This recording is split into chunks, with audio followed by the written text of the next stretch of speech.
man နဲ့ man အတန်ထွက်ဘယ်လိုกว่าလဲပေါ့နော်ဒီဟာကလည်းတချို့ woman နဲ့ women လိုမျိုးပဲ singular plural အတန်ထွက်မတူတော့လေအများစုရောကြတဲ့အတန်ထွက်တွေထဲမှာပါတယ်ပေါ့နော်အဲ့တော့ဒီမှာဒီအတန်ထွက်နှစ်ခုกว่าတဲ့ဟာကိုလေတချို့ signs တွေကိုမကြည့်ခင်တချင်းနှစ်ပုတ်ထဲရလေextracts လေးကိုအရင်ဖွင့်ပြမယ်ပေါ့နော်အဲ့ဒါကိုနားထောင်ပြီးတော့အရင်ဆုံးနားထောင်ကြည့်မယ်ပေါ့ဘာတွေกว่าလဲဆိုတဲ့ဟာကိုလေ God help her when I tell him he's my man. Wise men once said အဲ့တော့တတိထားမိလိမ့်မယ်ပေါ့နော် MAN မှာကလေတချို့အတန်နည်းနည်းလေးပို့ပြီးတော့ကြာတယ်MAN မှာကျတော့အတန်က10စက္ကန့်လောက်ပဲကြာတယ်ပေါ့နော်အဲ့တော့ဒီ sounds နှစ်ခုဘယ်လိုကလဲဆိုတော့ကြည့်စီမယ်နော် MAN ကကျတော့တချို့သူ့ရဲ့ phonetic signs တွေM အတန်နှခမ်းနှစ်ခုပိတ်ပြီးထွက်မယ်ပြီးရင် R sound ပေါ့နော် R sound ကတချို့မြန်မာအများစုမှားတဲ့အတန်တွေမှာပါတယ်ပေါ့နော်ဘာလို့လဲဆိုရင်တချို့ဒီအတန်ကိုထွက်ရင်လေမေးကိုအောက်မချပဲနဲ့ပုံမှန်လေးပဲထွက်တဲ့ခါကျတော့အတန်အပိတ်အတန်လိုမျိုးဖြစ်နေရတယ်ဒါပေမဲ့ R sound တော့မေးကိုလုံးဝအကျဲကြီးဟာလိုက်ရ jaw drop ပေါ့နော်မေးကိုလုံးဝအောက်ကိုကျသွားမယ်ပြီးရင်ရှာကပါစက်လုံးဝအောက်မှာလုံးဝကတ်နေမယ်ပေါ့နော်ဒီရှေ့ကပုံမှာပြရတယ် mouth position tongue position လို့ရှင်းတာပေါ့နော်အဲ့ချိန်မှာဆိုပြီးတော့2စက္ကန့်လောက်ဆွဲပေးရတယ်သူ့အတန်အဲ့တော့တချို့ man m နဲ့ r sound နဲ့ထွက်တာပြီးရင်တချို့ကဒီအနောက်က n အတန်ကကြောက်လေသူက nasal sound နှာခေါင်းအတန်ပေါ့နော်တချို့ရှာရဲ့ထိတ်ကအပေါ်သွားနဲ့ ridge လို့တော့ထိရဲ့အဲ့တော့လေပောက်ကိုတော့လုံးဝပိတ်လိုက်တော့လေကပါးစပ်ကထွက်လို့မရအောင်နှာခေါင်းကနေလေပြန်ထွက်သွားတဲ့အတန်ပေါ့နော်အဲ့ဒီအတန်ကအဲ့တော့တချို့အဆက်ဆက်ချင်းအားဆောင်တော့ရှာကလုံးဝအောက်မှာကတ်နေရလေအန်အတန်ကိုကူးတဲ့ချိန်မှာရှာကိုအပေါ်မှာသွားပြီးတော့ထိရခါမှာဂျားထဲမှာကြာချိန်လေးရှိရဲကွာ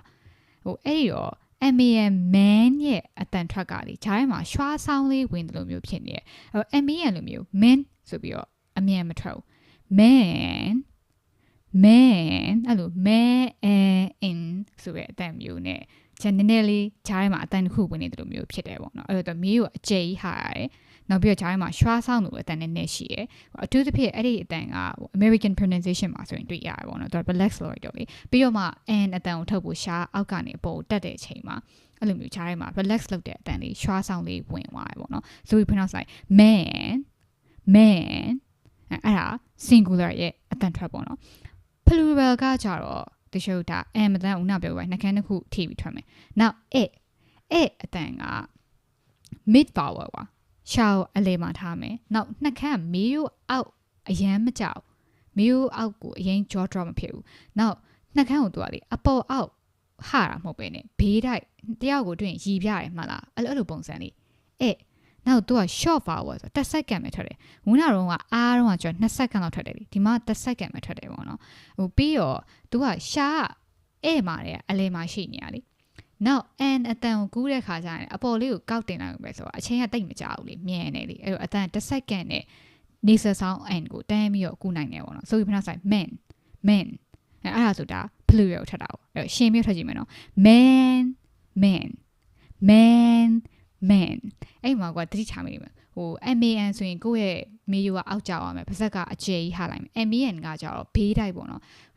တယောက်ကိုရီပြအချိန်မှာဖြစ်တဲ့ mouth position လေးဖြစ်သွားမယ်ပေါ့အဲ့တော့ဒီအတန်နဲ့ mouth position ကိုတွဲပြီးတော့မှတ်လို့ရတယ်ပေါ့နော် man